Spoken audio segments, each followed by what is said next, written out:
बोले देवादिदेव श्री आदिनाथ भगवान की, देवादिदेव श्री चंदा प्रभु भगवान की जय जय जय। देवादिदेव श्री पार्श्वनाथ भगवान की, संत शिरोमणि गुरुवर आचार्य श्री विद्यासागर जी महाराज की, शंका समाधान प्रवर्तक गुणायतन प्रणेता प्रखर वक्ता परम पूज्य मणि श्री 108 प्रमाण सागर जी महाराज की, बोले परम पूज्य मणि श्री अनंत सागर जी महाराज की।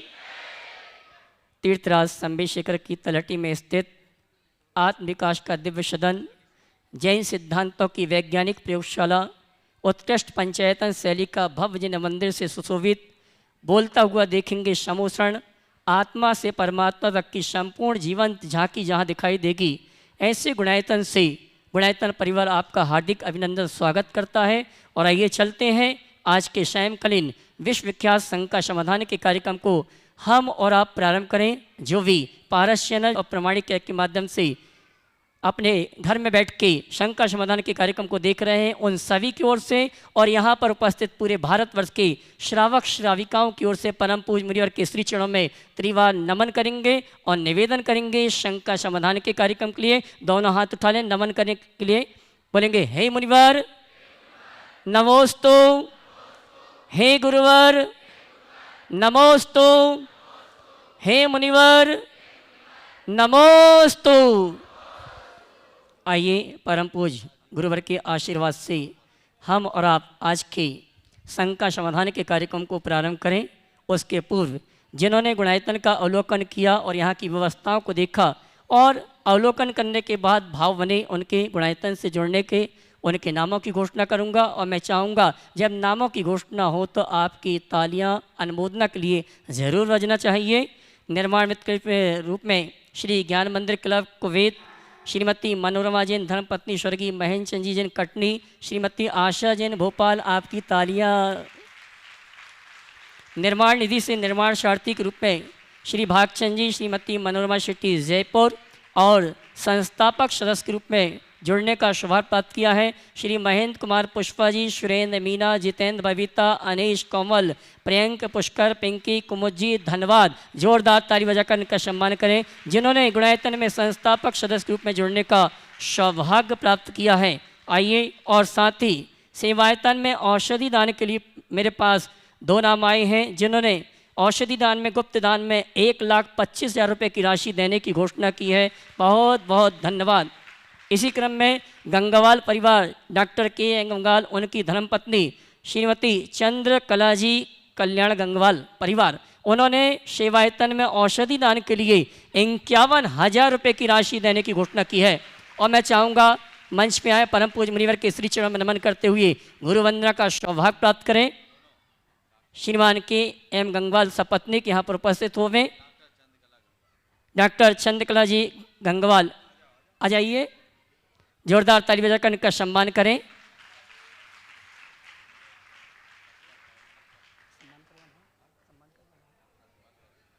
और इनके सम्मान के लिए मैं आमंत्रित करूंगा श्रीमान कपूर जी कोटा,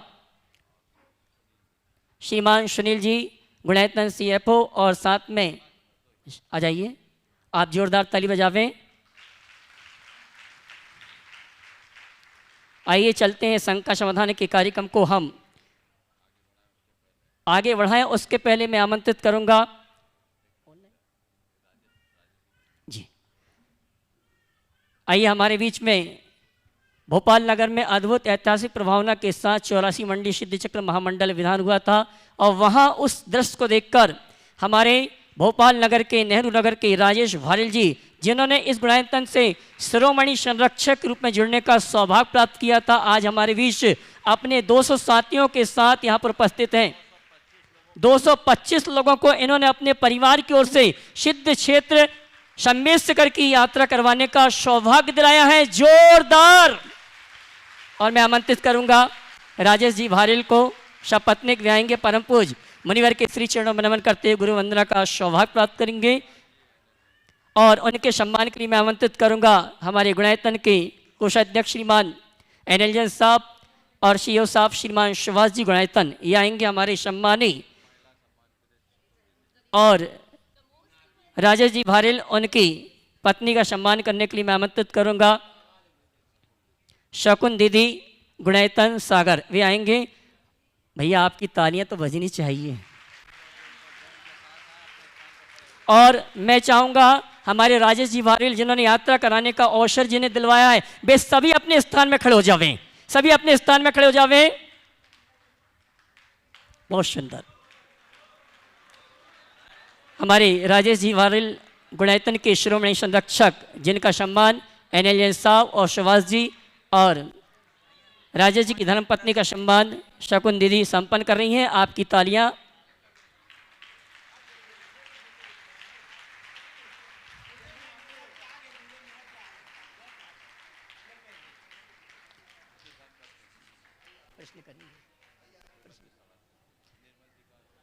और आइए इसी क्रम में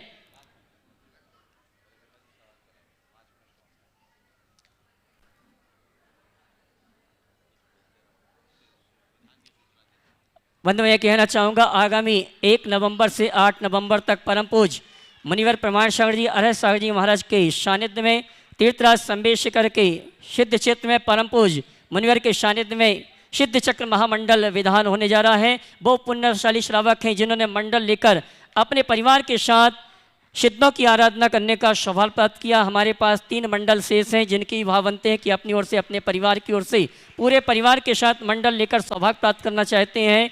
पारस चैनल, जनवाणी चैनल, प्रमाणिक ऐप में जो नंबर चल रहे हैं उन नंबरों में संपर्क करके आप अपने मंडल को आरक्षित करा के सिद्धों की वंदना करने का, सिद्धों की पूजन भक्ति आराधना करने का सौभाग्य प्राप्त कर सकते हैं। साथ ही इस महानुष्ठान में 108 इन निंदाणियों के जोड़ने की बैठने की व्यवस्था रखी गई है। जो भी जोड़े के साथ बैठने का सौभाग्य प्राप्त करना चाहते हैं, राशि रखी गई है मात्र 51,000 रुपये की। आइए इन्हीं सभी सूचनाओं के साथ मैं प्रथम प्रश्न के लिए आमंत्रित कर रहा हूँ। प्रथम प्रश्न के लिए आमंत्रित करूँ, उसके पूर्व मैं आमंत्रित करूँगा हमारे ब्रह्मचारी विमल जी को ऑनलाइन प्रश्नों के लिए। नमोस्तु महाराज जी, नमोस्तु।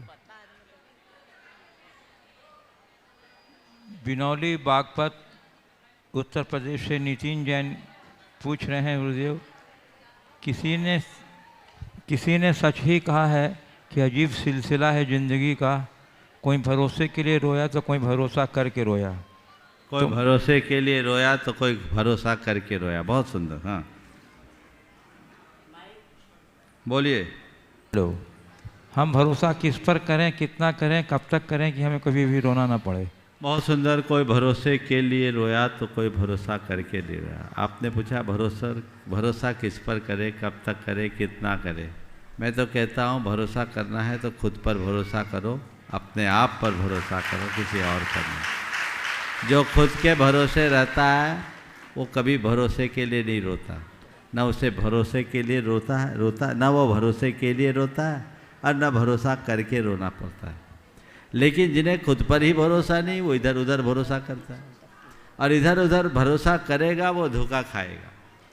अगर लोक में भरोसा ही करना है तो अपने आप पर करो, आत्मविश्वासी बनो। और यदि किसी गैर पर भी भरोसा करना है तो उसे निकटता से देखकर, समझकर, परख कर करो। हर किसी पर जल्दी विश्वास करने वाले लोग अक्सर धोखा खाते हैं। और ऐसा कौन लोग करते हैं? जिनका आत्मविश्वास कमज़ोर होता है, जो अंधविश्वासी होते हैं, जिनका मनोबल कमज़ोर होता है, जिनकी इच्छा शक्ति कमज़ोर होती है, वे लोग चाहे जिस पर भरोसा कर लेते हैं। लेकिन जो आत्मविश्वासी होते हैं, उच्च मनोबल के धनी होते हैं, प्रबल इच्छा शक्ति वाले होते हैं, उन्हें किसी के भरोसे की ज़रूरत नहीं। और वो जिस किसी पर जल्दी से भरोसा करते भी नहीं, और करते हैं तो अपनी कसौटी पर कस कर करते हैं। इसलिए ऐसे पर भरोसा करो जिसने आज तक किसी का भरोसा न तोड़ा। जिसने दूसरे का भरोसा तोड़ दिया कल तुम्हारा भी तोड़ेगा। इस बात का ध्यान रखो। तो बहुत सोच समझ करके ही हमें किसी पर भरोसा करना चाहिए। ऐसे आज का ज़माना भरोसा का नहीं है, क्योंकि जिन पर भरोसा करो उन्हीं से धोखा मिलता है। नौकर ने मालिक से कहा, मैं 20 साल से आपकी सेवा कर रहा हूँ, पर आज तक आपको मुझ पर भरोसा नहीं हुआ। मालिक ने कहा, अरे तेरे ऊपर मुझे भरोसा नहीं होता तो तुम्हें तिजोरी की चाबी क्यों सौंपता? अगर तुझ पर मुझे भरोसा नहीं होता तो तुझे चाबियाँ कैसे सौंपता? तो उसने कहा, मालिक उसमें तो एक भी नहीं लगती, ऐसे पे क्या भरोसा करोगे? चलिए अगला। गुरुदेव, नरेंद्र नगर नागपुर से अनीता प्रदीप सोनटक्के ओम हाँ बोलिए। कह रहे हैं, जीवन की सारी दौड़ केवल अतिरिक्त के लिए है। अतिरिक्त के लिए, हाँ। अतिरिक्त पैसा, अतिरिक्त पहचान, शोहरत, प्रतिष्ठा, ये अतिरिक्त ही लालसा न तो जीवन को एकदम सरल रहे, न हो जीवन एकदम सरल रहे, उसके लिए क्या करें? बहुत अच्छी बात है। अतिरिक्त की लालसा न हो और जीवन सरल हो, उसके लिए क्या करें? एक वाक्य याद रखो, एक दिन सब रिक्त हो जाना है। क्या बोल रहा हूँ? एक दिन सब रिक्त हो जाना है, तो अतिरिक्त करके क्या करेंगे? चाहे अतिरिक्त पैसा हो, चाहे अतिरिक्त शोहरत हो, चाहे अतिरिक्त कुछ भी हो, एक दिन सब रिक्त हो जाना है। इस संसार में सब रिक्त ही है। और एक बात और दिमाग में बिठा लेना कि तुम्हारे पास कितना भी अतिरिक्त क्यों ना हो, तुम्हें हमेशा रिक्तता का एहसास होता रहेगा। कुछ न कुछ तो कमी है, कुछ न कुछ तो कमी है, कुछ न कुछ तो कमी है। ये संसार का स्वभाव है, जहाँ अभाव और अल्पता का एहसास हर व्यक्ति को किसी न किसी रूप में बना ही रहता है। यदि उससे मुक्त होना चाहते हो तो बस जानो, मेरा मैं हूँ और मेरे अतिरिक्त कुछ है ही नहीं, और जो मैं हूँ वो पूर्ण है, उसके लिए कुछ किसी और की जरूरत ही नहीं। जब ऐसा विश्वास मन में बैठ जाए तो जीवन में फिर कुछ कहने और करने की आवश्यकता शेष नहीं रहती। जोधपुर राजस्थान से सुभाष जी जैन कह रहे हैं, यह है कि इंसान धोखा देते हैं परंतु मृत्यु को भी धोखा नहीं देती, यह सत्य है। फिर भी मनुष्य क्यों मनुष्य क्यों धोखा देते हैं? समाधान दीजिए। मनुष्य धोखा देता है, मृत्यु धोखा नहीं देती। फिर भी मनुष्य धोखा क्यों देता है? क्योंकि उसको मालूम है वो मृत्यु को भी धोखा देना चाहता है। आदमी का बस चले ना तो मृत्यु को भी धोखा दे दे। एक आदमी था, वो बहुत सुंदर मूर्तियां बनाता था और उसकी मूर्ति एकदम जीवंत लगती थी। किसी भी व्यक्ति की अगर मूर्ति बना दे, पुतला बना दे, तो लोग आश्चर्य में पड़ जाए कि असली है या पुतला। उसे अपनी इस कला का अहंकार हो गया, तो उसने एक दिन मौत को भी चैलेंज दे दिया कि तुम मुझे मार नहीं सकती, मैं इतने पुतले बनाऊंगा कि तुम भी धोखा खा जाओगे, किसको ले जाओगे? ठीक। मौत ने कहा, ठीक है मैं आऊंगी, देखता हूँ, देखती हूँ तुम क्या करते हो। तो मौत की सूचना पाकर उसने अपने 11 पुतले बनाए और सब पुतलों को आजू बाजू में लगा दिया। मौत आई और वो भी एक बार भ्रमित हो गई, वह भी भ्रमित हो गई कि इसमें असली कौन है, नकली कौन है, मैं किसको देखूं। सारे पुतले जीवंत दिख रहे, एक से लग रहे, असल कौन है? पर मौत तो मौत थी।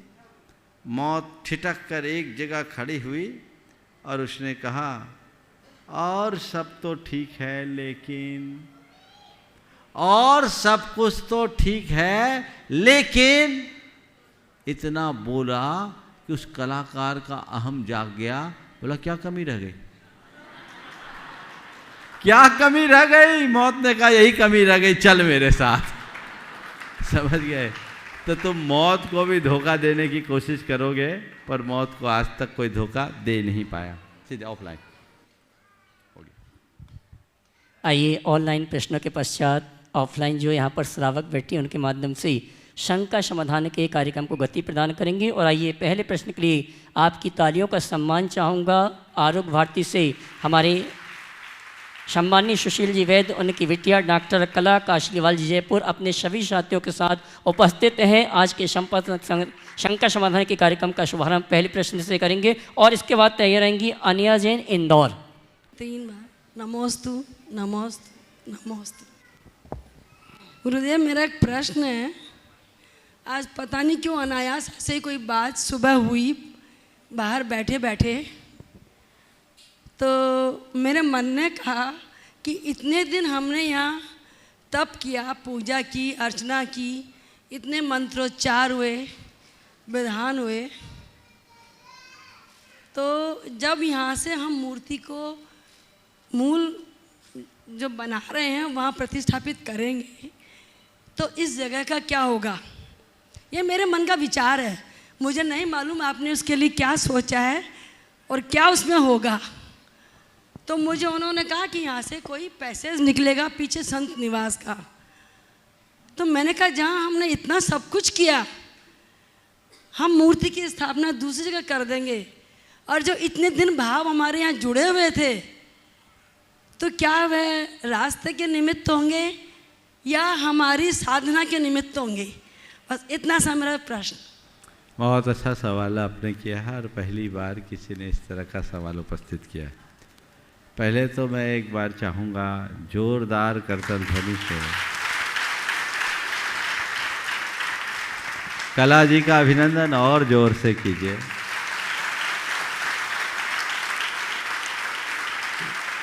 ये हमारे समाज की विभूति है। सुशील जी का नाम सारा संसार जानता है। आज भी 95 वर्ष की अवस्था में भी वो आरोग्य भारती के माध्यम से अपनी सेवाएं समाज के लिए दे रहे हैं और असाध्य रोगों से लोगों को ठीक कर रहे हैं, और अपना सारा हुनर उनने कला जी को अर्पित कर दिया है। ये बहुत दुर्लभ संयोग है, और ऐसे लोग समाज में रहने से समाज का सर्वतोमुखी विकास होता है। धर्म और संस्कृति के साथ इस तरह आगे बढ़ना अपने आप में एक बहुत अच्छा उदाहरण है। जिस पवित्र भावना के साथ आरोग्य भारती का काम चल रहा है, यदि देश भर के सारे चिकित्सालयों में वैसी पवित्रता आ जाए तो 10 दिन की बीमारी 1 दिन में ठीक हो जाए, ऐसा हो सकता है। आपने जो सवाल उठाया है कि इस जिनालय का क्या होगा, ये जिनालय अस्थायी जिनालय के रूप में स्थापित किया गया इसी संकल्प के साथ, और कालांतर में जो मास्टर प्लान है वो संत निवास के सामने की जगह है, और वो जगह ऐसी जगह होगी जहाँ साधु संत बैठकर ध्यान कर सकेंगे, चिंता करने की ज़रूरत है। और वहाँ बैठ कर के आप साधु संतों के दर्शन भी कर सकेंगे, भगवान के भी दर्शन कर सकेंगे, एक साथ दिखेगा। और ये मान करके चलिए जिस दिन इस जिनालय का उत्थापन होगा तो इसकी ऊर्जा पूरे परिक्षेत्र में फैल जाएगी, इसमें कोई चिंता करने की बात। ठीक है, बहुत सुंदर। अनिया जैन इंदौर। उसके बाद मैं आमंत्रित करूंगा श्री निर्मल कुमार जी जैन विदिशा, जिन्होंने अपनी लेखनी के माध्यम से बहुत ही सुंदर पुस्तक जो कि ज्ञानपीठ से प्रकाशित हुई है, भारतीय इतिहास में श्रमण संस्कृति का योगदान भाग 1-2, ये परम पूज्य मुनिवर के कार्यक्रम में भेंट करेंगे और अपनी शंका का समाधान भी प्राप्त करेंगे। अनिया जैन, उसके बाद निर्मल जी। नमोस्तु महाराज जी, नमोस्तु महाराज जी, नमोस्तु महाराज जी। महाराज जी, मैं ये जानना चाहती हूँ कि धर्म कैसे बना और हम धार्मिक कैसे हैं? धर्म कैसे बना और हम धार्मिक कैसे? देखिए, धर्म तो हमारे दुखों के निवारण का रास्ता है, समझिए। जब हमारे सामने दुख आए तो दुख से मुक्ति का रास्ता हमारे तीर्थंकर भगवंतों ने खोजा। जो उन्होंने अनुभव किया वो हमें बताया कि दुख अज्ञान के कारण होता है, और धर्म अपनाएंगे तो हम दुखों को दूर कर पाएंगे। उनने हमें धर्म का मार्ग बताया, धर्म से हमारा कल्याण होता है, ये हमने जाना तो हम धार्मिक बन गए। ठीक है ना? चलिए निर्मल जी। श्रीमान निर्मल कुमार जैन विदिशा, भारतीय इतिहास में श्रवण संस्कृति का योगदान भाग 1-2 ज्ञानपीठ से जो प्रकाशित हुई है, इन्हीं की लेखनी के माध्यम से पुस्तक तैयारी है, परम पूज्य मुनिवर के कार्य कमलों में समर्पित कर रहे हैं और अपनी शंका का समाधान प्राप्त करेंगे। और इसी क्रम में आमंत्रित करूंगा सुमति कुमार जैन कानपुर ट्रस्टी गुणायतन वे आएंगे परम पूज्य मुनिवर के श्री चरणों में नमन करते हुए गुरु वंदना का। और मैं हमारे गुणायतन से श्रीमान एलएनजन साहब और शहबाज जी आएंगे, हमारे निर्मल जी का सम्मान का कार्यक्रम संपन्न करेंगे। ओ हाँ, देखिए सामने से हट जाओ निर्मल। ये 2 भाग में जो पुस्तक हमारे सामने आई है अभी निर्मल भाई ने मेरे हाथ में दिया है, भारतीय इतिहास में समन संस्कृति का योगदान, बड़ी श्रम साध्य कृति है और बड़ी उपयोगी कृति है। इसके प्रकाशन के पूर्व भी निर्मल ने मेरे पास इसका अवलोकन कराया था, यद्यपि मैं पूरा समय नहीं दे पाया, लेकिन फिर भी एक कृति पठनीय, मननीय और संग्रहणीय है।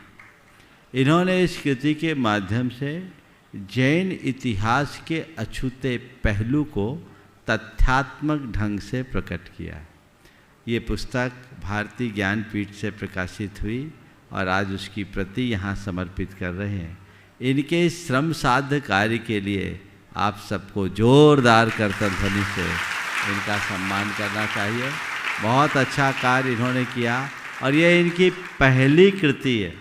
जब ये लगे थे काम में तो मैंने 1-2 बार बोला भी कि निर्मल तू लग तो गए हो लेकिन करोगे कैसे, लेकिन इस कृति ने साबित कर दिया कि लगन और निष्ठा के साथ यदि मनुष्य कोई काम करे तो सही अंजाम पर जरूर पहुंचते हैं। ये कार्य उसी का प्रतीक है। एक बार जोरदार करतल ध्वनि करें। ये जो भी हुआ है परम पूज्य गुरुवर की कृपा से हुआ है। जब महाराज जी विदिशा में रहते थे तो मैंने इसमें लिखा है भूमिका में कि अपने षडावश्यक में से समय निकाल करके मेरे को पढ़ाते थे। और जब मैं शिक्षक था तो 2:30 बजे महाराज श्री क्लास लेते थे। थोड़ा सा समय लूँगा महाराज जी, संक्षेप में। 1 मिनट। तो 2:30 बजे मैं आ जाता था स्कूल से छोड़ के, तो महाराज श्री ने कहा निर्मल तू कहाँ जाता है, 11 बजे यहाँ रहता है, 2:30 बजे यहाँ जाता है। तो भगवान ने एक ही चीज़ बोला था, ये तो चोरी है। तो आप आश्चर्य करो कि भगवान जी ने ये आचार्य महाराज श्री ने क्लास 4:30 बजे से मेरे लिए कर दी थी, और वो जो 2:30 बजे वाली क्लास थी वो 4:30 बजे से चलाते थे, और मेरे चोरी का पाप भगवान ने छुटाया।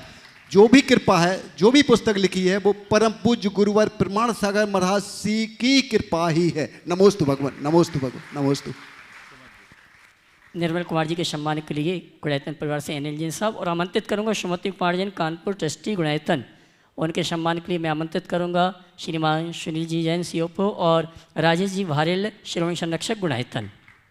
दोनों आएंगे हमारे सम्मानी सुमति कुमार जैन कानपुर गुणायतन ट्रस्टी, उनका सम्मान का कार्यक्रम संपन्न करेंगे।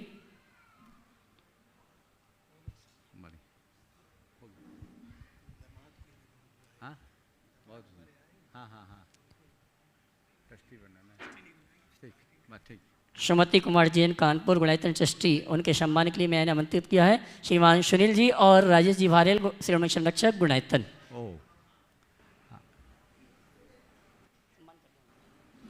ओ चलिए। ओम शांति।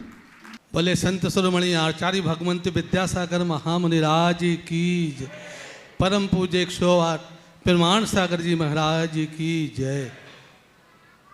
पूज्य मुनिश्री के पावन चरणों में तड़ासे जगाती परिवार का सादर नमोस्तु करते हुए, हे भगवान, मैं थोड़ी सी 1 मिनट की बात आपसे भगभावना आयोग के विषय में करना चाहता हूँ। पूज्य मुनिश्री 1 साल से हम लोग भावना योग कर रहे हैं और 8 दिन से मेरे इस पैर में बहुत दर्द था, लेकिन आपके मंत्र को मैंने जपा, भावना योग किया और आज मैंने पहाड़ की पैदल वंदना की और किसी पे का कोई भी कष्ट नहीं हुआ। ये सब आपका आशीर्वाद है। चलिए अब मैं हमारे प्रश्न के लिए अपनी साली जो वर्धमान से आई हैं बोलिए। हाँ जल्दी बोलिए। मुनि दुई के चरणों में त्रिवार नमोस्तु नमोस्तु नमोस्तु। महाराज श्री मैंने पढ़ा है कि 3 तीर्थंकरों के ऊपर उपसर्ग हुआ है। तो पहले महावीर स्वामी पर तो रुद्र ने उपसर्ग किया और पार्श्वनाथ भगवान पर कमठ ने किया, पर सुपार्श्वनाथ भगवान पर किसने उपसर्ग किया, मुझे ये जानकारी कहीं से नहीं इसका मिली। विस्तृत उल्लेख कहीं मिलता नहीं, इसलिए नमस्ते कह नहीं सकते। नमस्ते। बस हो गया भैया। महाराज जी, हमारे टड़ा में पवित्रमती माता जी का चतुर्मास हो रहा है उनने बंदामी बोले है, आशीर्वाद उनको। आलोक जैन, न्यू इंडिया, ललितपुर, अपने शंका का समाधान प्राप्त करें। उसके पूर्व मैं आमंत्रित करूंगा हमारे गुणायतन से जुड़ने वाले संस्थापक सदस्य ट्रस्टी श्रीमान महेंद्र कुमार जी, पुष्पा, सुरेंद्र मीना, जितेंद्र, बबीता, अनीश, कोमल, प्रियंक, पुष्कर जी, पिंकी जी, कुमोद जी, पांड्या, धन्यवाद। वे आएंगे, परम पूज्य मुनिवर के श्री चरणों में नमन करते हुए गुरु वंदना का सौभाग्य प्राप्त करेंगे और उनके सम्मान के लिए गुणायतन परिवार से आमंत्रित करूंगा श्रीमान राजकुमार जी काला और श्रीमान सुनील जी देहरादून CFO गुणायतन। ये दोनों आएंगे, हमारे सम्माननीय संस्थापक सदस्य श्री महेंद्र कुमार जी पंड्या का परिवार का सम्मान संपन्न करेंगे। और आगे आ जाए। आलोक जैन, न्यू इंडिया परिवार, ललितपुर। उसके बाद तैयार रहेंगे अर्चना जैन, ललितपुर, खजुरिया। ओ, बहुत सुंदर।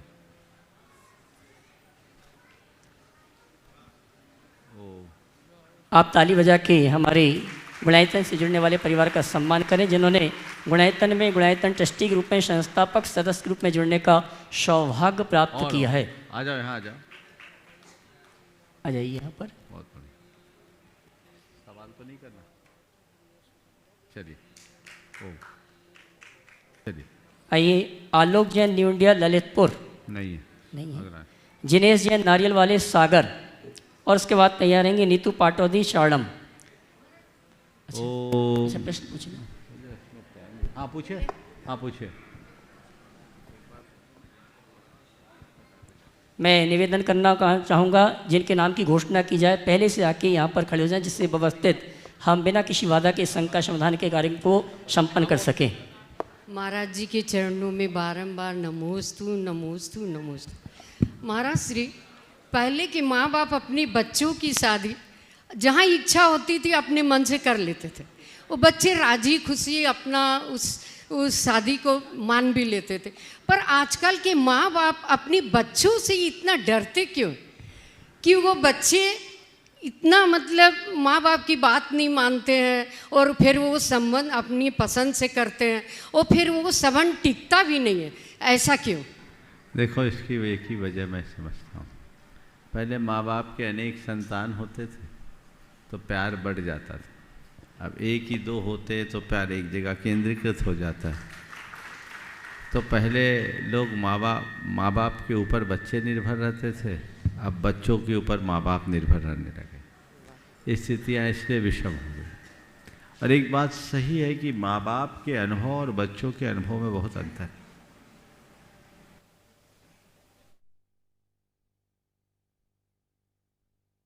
अनेक लोग जो बताते हमने देखा भी नहीं और हमारी शादी हो गई और आज शानदार तरीके से निभ रही, और आज अपने मन की चुन के लाते हैं और शादी होते ही खटपट शुरू हो जाती, तलाक की बात शुरू हो जाती। ये बात सुसंगत नहीं।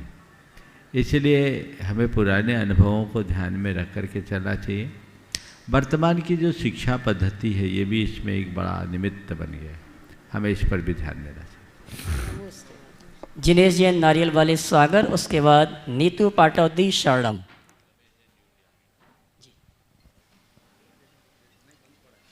महाराज जी को त्रिवार नमोस्तु नमोस्तु नमोस्तु।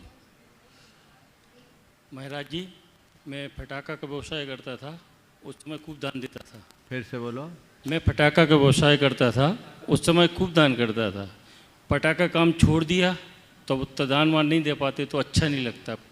देखो, अच्छा है दान नहीं दे पाने के कारण दुख होना अलग बात है, पर तुम फटाखा के पाप से बच गए, ये कितनी अच्छी बात है।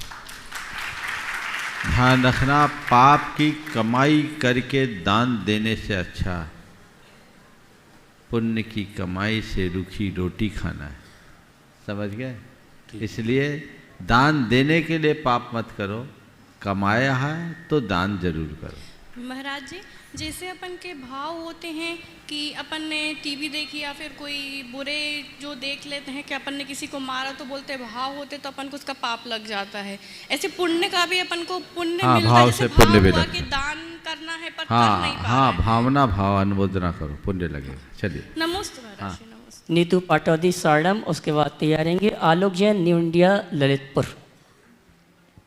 नमोस्तु महाराज जी, मेरे पूरे परिवार की तरफ से और पूरी सारम समाज की तरफ से बारंबार नमोस्तु नमोस्तु महाराज जी।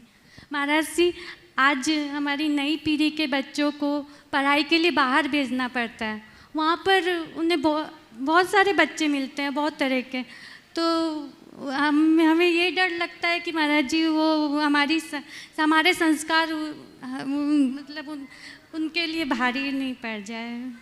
बिल्कुल ठीक बात है। बच्चे जब पढ़ लिख करके बाहर जाते हैं, पढ़ने लिखने के लिए बाहर जाते हैं, एक अलग वातावरण मिलता है और आजकल तो सब तरह के लोग देखने में आते हैं।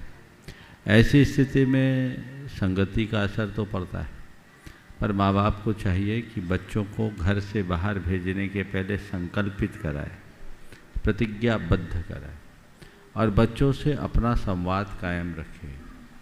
बच्चों को पूरी स्वतंत्रता दें, पर उन्हें इस बात के लिए बार बार कहते रहे कि अपनी सीमा रेखा का उल्लंघन नहीं करना, तो बच्चे संभल सकते हैं। चिंता मत करिए, शंका मत करिए, पर हाँ बच्चों से संवाद बनाए रखें। नमोस्तु। आलोक जैन, न्यू इंडिया, ललितपुर। उसके बाद तैयार रहेंगे दीपिका जो है आ जाओ। अर्चना जैन, ललितपुर खजुरिया।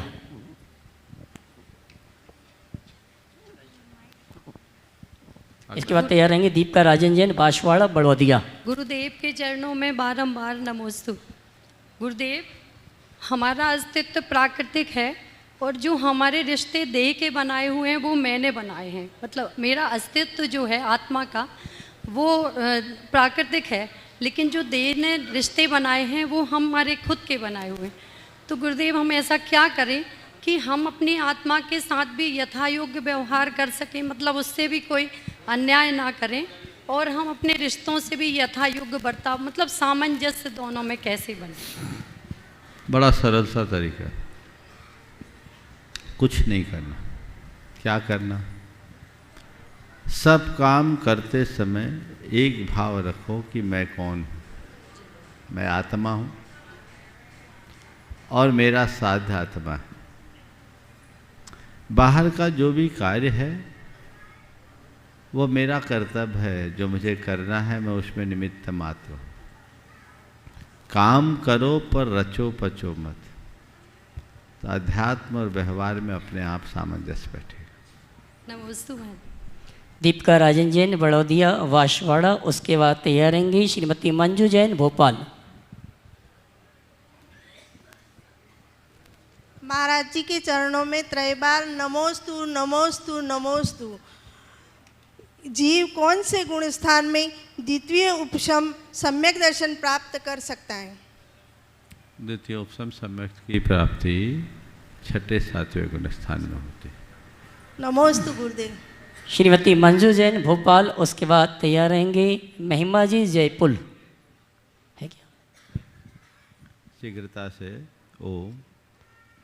चलते फिरते अरिहंत के लघुनंदन गुरुवर के चरणों में मेरा और मेरे परिवार का कोटि सा नमोस्तु नमोस्तु।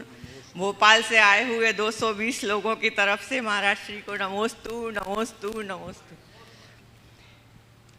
महाराज श्री भारतीय आदिकाल से ही मर्यादा भारतीय संस्कृति की पोषिका रही है। जब जब मर्यादा की सीमा लांघी गई है, तब तब विध्वंसकारी शक्तियों ने भारतीय संस्कृति पर हावी होने की कुचेष्टा की है। जैसे सीता जी ने भावावेश में मर्यादा रेखा को पार किया और मायावी राक्षस ने उनका हरण कर लिया। तो वर्तमान परिप्रेक्ष्य में सामाजिक, धार्मिक, आर्थिक, पारिवारिक, राजनैतिक, वैवाहिक सभी चीज़ों में मर्यादा की सीमा हमेशा लांघी जा रही है। तो ये मर्यादाहीनता हमारे समाज को, राष्ट्र को, संस्कृति को और हमें कहाँ ले जाएगी और हमें इससे बचने के लिए क्या करना चाहिए? नमोस्तु। देखिए, बात बिल्कुल सही है। जब भी मर्यादाहीनता हुई है, विप्लव हुआ है। मर्यादा हमारी संरक्षिका है और मर्यादाहीनता विध्वंस का आधार। हमें हमेशा मर्यादाओं के बीच रहने का अभ्यास करना चाहिए। आज जिस तरीके से मर्यादा का उल्लंघन हो रहा है, उसका प्रभाव भी समाज में बड़े स्पष्टतया दिखाई पड़ रहा है। आज समाज में परस्परता, प्रेम, बंधुत्व और आत्मीयता का अभाव, शांति और सौहार्द का अभाव, इन्हीं सब वजहों से तो हो रहा है। तो हमें ये बात गांठ बांध के रखना चाहिए कि हमें मर्यादित रहना है, मर्यादाओं में रहना है और मर्यादाओं के बीच रहते हुए अपने जीवन का पथ प्रशस्त करना। नमोस्तु महाराज। श्रीमती महिमा जी जयपुर, उसके बाद तैयार कहेंगे आर के जैन रेलवे जयपुर। नहीं, आर के जैन आइए। आर के जैन रेलवे जयपुर, उसके बाद तैयार रहेंगे श्रीमती मीना चौधरी आरोग्य भारती जयपुर।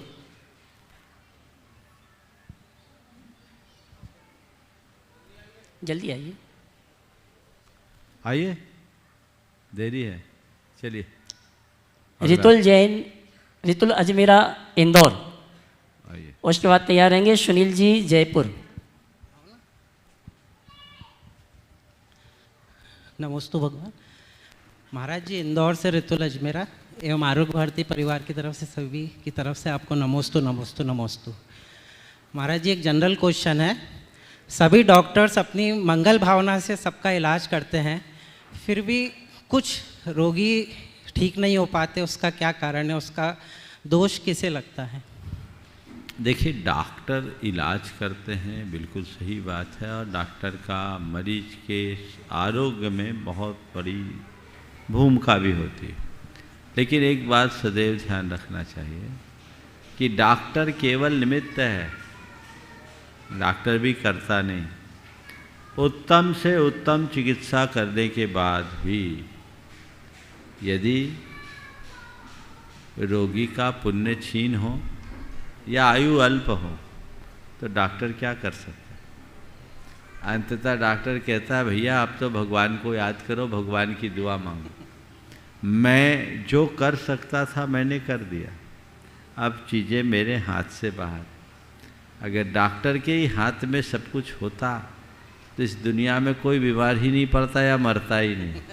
इसलिए हम अपने स्तर पर जो सर्वोत्कृष्ट कर सकते हैं उसे करने का प्रयत्न करें, भावना भाएं, बाकी तो सामने वाले की परिणति पर निर्भर करता है। नमस्ते। श्रीमान सुनील जी जैन जयपुर आरोग्य भारती, उसके बाद तैयार रहेंगे अनिल साधना जैन एटा।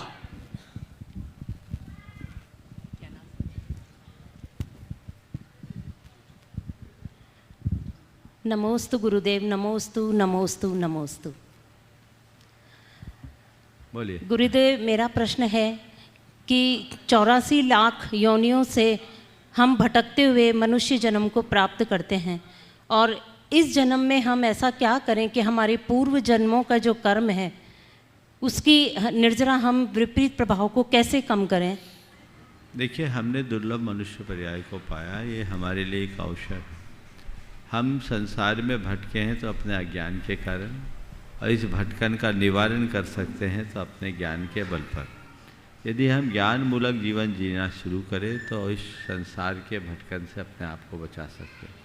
तो भाव भटकन से बचना, आत्मज्ञान प्राप्त करें, मोक्ष मार्ग का अनुकरण करें और अपने जीवन को भगवान के बताए रास्ते के अनुसार बिताना शुरू करें। सुनिश्चित तौर पर हम भाव भटकन से बच सकें। श्रीमान सुनील जी जयपुर आरोग्य भारती, उसके बाद तैयार रहेंगे आर के जैन रेलवे जयपुर। महाराज जी के चरणों में त्रिबार नमोस्तु नमोस्तु।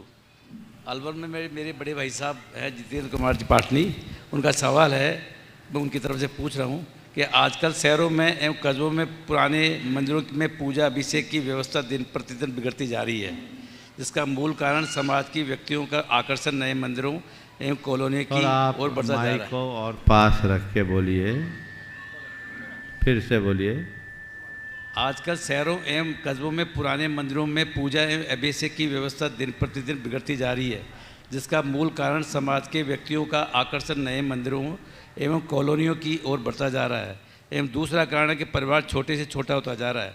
महाराज जी, ये जिज्ञासा है कि इस व्यवस्था को कैसे दुरुस्त किया जा सकता है, क्योंकि पुराने मंदिरों में धन का अभाव भी होता जा रहा है। समाधान हेतु मार्गदर्शन दें। देखिए, ये बहुत गंभीर समस्या है, ऐसा एक नहीं, सभी शहरों में। पहले तो गाँव में ये दशा थी, अब शहरों में भी हो गई, और उसकी मूल वजह शहर के पुराने इलाके से हटकर लोगों का नए नए कॉलोनियों में प्रवास कर जाना, क्योंकि पुराने शहर जहाँ भी रहे हैं बड़ी तंग गलियाँ रही है, पुराने तरह के जो मकान रहे हैं, लोग पहले मकानों में रहते थे, अब फ्लैटों में रहना शुरू कर दिए, तो लोगों की जीवन शैली में एक बड़ा बदलाव आया। पहले लोग बिना गाड़ी घोड़ा के रहते थे, अब गाड़ी उनके लिए आवश्यक हो गई, पार्किंग की व्यवस्था, अन्य तरह की सुविधाएं, और सबको अब पहले एक कमरे में 8 लोग सो जाते थे, 10 लोग सो जाते थे, अब तो 2 के अलावा तीसरे के लिए जगह नहीं बची।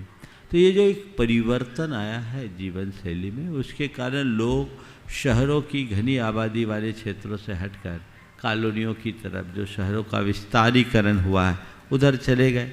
वहाँ गए तो उनने अपने लिए मंदिर भी बना लिया।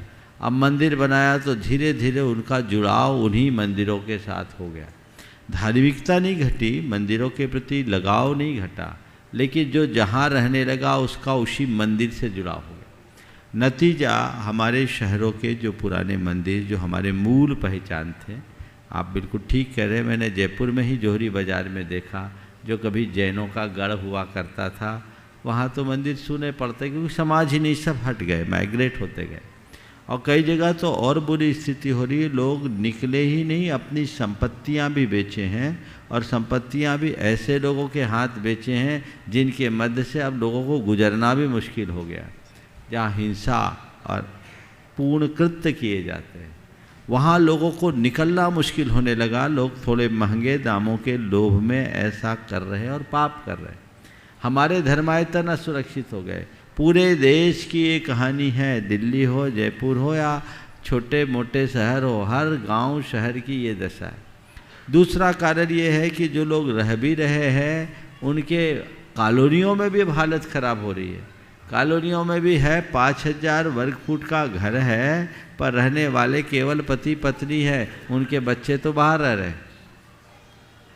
सबके बच्चे मेट्रो सिटीज में हैं या भारत से बाहर है।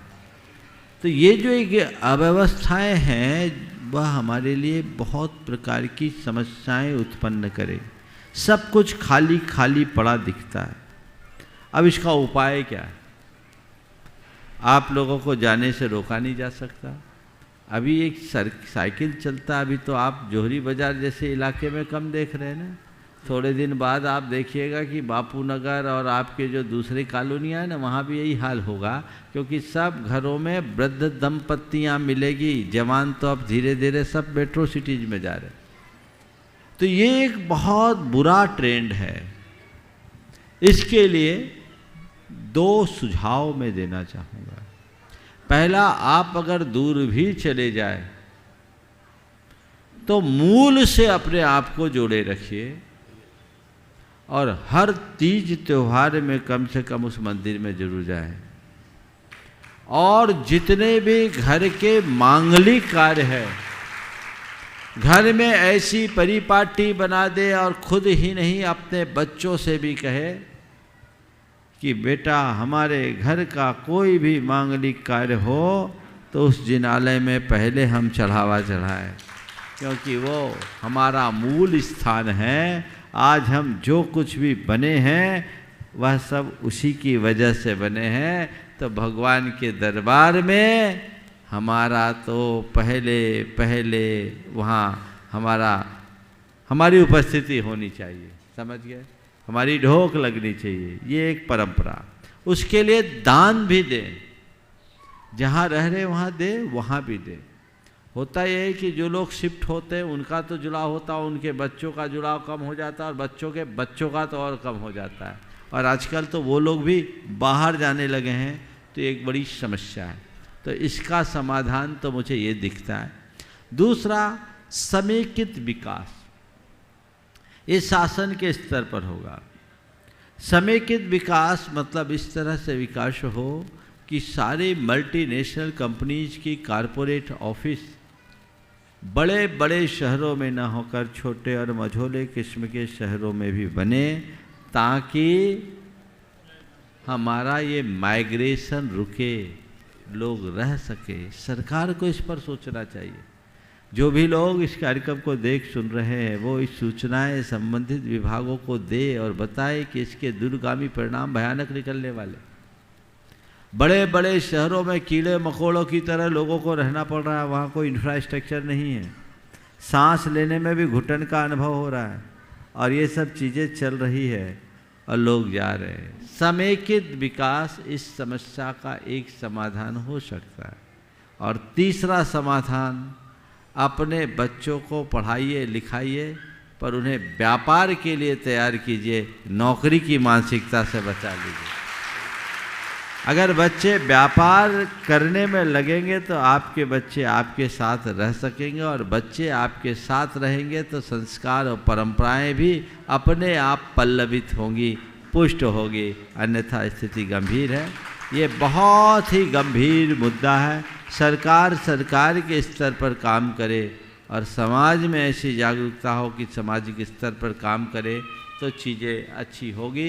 आप किसी भी गांव, बड़े शहरों में, आप जयपुर की बात कर रहे हैं, जब मैं जयपुर में था तो बापू नगर के एक सज्जन ने मुझसे कहा था, जो एक वरिष्ठ अधिकारी रहे, पति पत्नी दोनों मेरे पास आए, बोले महाराज बापू नगर में 400 परिवार है, पर 400 परिवार में 200 परिवारों में हम जैसे दंपति हैं, हमारे बच्चे तो एब्राड में हैं या और कहीं, वे बच्चे हमारे मरने के बाद हमारी संपत्ति बेचने आएंगे, बाकी उनको और कोई सरोकार नहीं होगा। ये तस्वीर बन रही है। तभी जोहरी बाजार खाली हुआ है तो कल सारा बाजार खाली होगा। 25 और 50 साल बाद हालत खराब होगी, जिसकी तरफ कोई किसी का ध्यान नहीं जा रहा। हमारी परंपरा कहाँ रहेगी, हमारी संस्कृति का क्या होगा, हमारे धर्मायतनों का क्या होगा, इसकी चिंता हमें करनी चाहिए। आप अपने बच्चों को पढ़ाते लिखाते हो, केवल ये सोचते हो कि मेरा बच्चा पढ़ लिख करके अच्छी नौकरी पाले, उसको अच्छा पैकेज मिल जाए, पर और भी चीज़ें तो देखो। ज़्यादा बड़ी नौकरी पाने के बाद तुम्हारा बच्चा तुम्हारा ही नहीं रह पाता। इसलिए बच्चों को भी उस रूप में तैयार करें, वैसे संस्कार दें, वैसा प्रशिक्षण दें, ताकि आप उन्हें सुव्यवस्थित रखते हुए सब कुछ अच्छा कर सकें।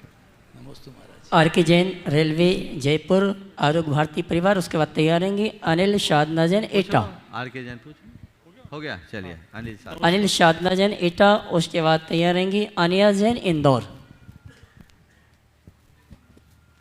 ओम नमोस्तु त्रिवार नमोस्तु मेरे परिवार की ओर से पूर्ण नमोस्तु आचार्य श्री। एक मेरे साथ महाराज श्री हाँ गुरुवार महाराज श्री। आज मैं पहली बार जब वंदना करने जा रही थी, इससे पहले मेरी 10-11 वंदना हो चुकी हैं, लेकिन जब मेरे थोड़ी दूरी चली थी तो मेरे साथ एक दुर्घटना हुई। मेरे पहाड़ पर थोड़ी दूरी चलने के बाद मेरे को सर्प ने काट लिया, और सर्प के काटने के बाद मुझे कुछ ऐसा नहीं लगा। मैंने सर्प देखा, मेरे से सब लोगों ने बोला कि बचो बचो, लेकिन मैं बच नहीं पाई और मेरे पैर पे लिबड़ गया वो। और उसके बाद एक डंक मारा, और उसके बाद मैं तो ज़्यादा परेशान नहीं थी, लेकिन मेरे साथ मेरे हस्बैंड और मेरे जो दोस्त थे वो रो पड़े। और वहाँ के जो भील थे, उन भीलों ने ये बोला, मेरी नवज देखकर कि इनको इशारे से बोला, बोल भी नहीं पाए थे वो, उन्होंने कहा नीचे ले जाओ। तो मेरे को जब नीचे लेके आए तो मुझे भी ऐसा लगने लगा, हो सकता है मुझे कुछ नहीं लग रहा, लेकिन मेरे को कुछ होने वाला है। तो मैं तो यही बोलने वाली थी कि मुझे मंदिर ले चलो, मुझे मंदिर ले चलो, मुझे मंदिर में ही बैठना है, लेकिन इन लोगों ने नहीं माना। एक झाड़ फूक वाला आया, उसने झाड़ फूक की, और उसके बाद मैं गिरिटी गई। वहाँ 5-6 घंटे मुझे डॉक्टरों ने अपने मतलब साथ में रखा। उन्होंने कहा पानी बंद है तुम्हारा, पानी खाना कुछ भी नहीं होगा, सोना भी नहीं है 6 घंटे तक। 6 घंटे के बाद मैं तो बिल्कुल नॉर्मली महसूस कर रही थी कि मैं नॉर्मल हूँ, और इन लोगों को सांत्वना दे रही थी कि मुझे पार्श्वनाथ भगवान ने रोका है, आज मैं आगे जाऊंगी। लेकिन इन लोगों को ऐसा नहीं लग रहा था। 6 घंटे के बाद इनको भी रिलैक्स लगने लगा, जब मैं बिल्कुल ठीक थी। उसके बाद मैंने सोचा अब मैं भगवान का धन्यवाद अदा करने जाऊंगी ऊपर। और फिर मैंने कल वंदना की डोली से, पैदल तो नहीं कर पाई लेकिन डोली से की। और डोली में पैर से पैर भी नहीं रखा जा रहा था नीचे, लेकिन पर्वत पर जाने के बाद मेरे को ऐसा लगा कि मैं डोली पर चढ़ के क्यों जा रही हूँ, कि मैं कभी पहाड़ पर डोली पर नहीं गई हूँ, पहली बार गई हूँ। तो मुझे उन पर तरस आ रहा था काफ़ी, मुझे तो रोना भी आ रहा था। मुझे लग रहा था कि इतने छोटे छोटे बच्चों के साथ जब हम पैदल नहीं चल सकते तो इतने छोटे बच्चों के कंधे पे हम क्यों जा रहे हैं। लेकिन मेरी परवश था कि मैं उनके साथ जाऊं और 15 मैं भगवान का आज अदा करूं। उसके बाद मैं अब नीचे जो साक्षात भगवान जी बैठे हुए हैं उनसे मैं ये प्रश्न पूछना चाहती हूँ कि मेरा ऐसा क्या पुण्य था कि मैं बिल्कुल ठीक हूँ और स्वस्थ हूँ, और मैं आगे क्या करूँ, मेरे परिवार का पूरा ऐसे ही कष्ट दूर रहे, मैं सारी परिवार के लिए अपने धर्म का क्या करूँ। देखिए, पहले तो मैं इस बात के लिए आपकी खुशनसीबी के लिए आशीर्वाद देता हूँ। बहुत बहुत नमोस्तु नमोस्तु। और ये मानो कि समेत शिखर की वंदना के लिए जा रही थी, कोई बड़ा पाप छोटे में निकल गया, समझ गए जी। ये एक संयोग है, पर्वत है, जंगल में जीव जंतु तो रहते ही, हो जाता है। पर एक कल मुझे रात शाम को किसी ने शंका समाधान के बाद बताया है कि एक मैसेज सब जगह वायरल हो रहा है कि शिखर जी में सांप काटा, और वो जिस तरह का मैसेज है वो लोगों के मन में अनपेक्षित भय प्रकट कर रहा है। जी, मैं इसीलिए आज आई थी। तो वो भयभीत होने की कोई ज़रूरत नहीं।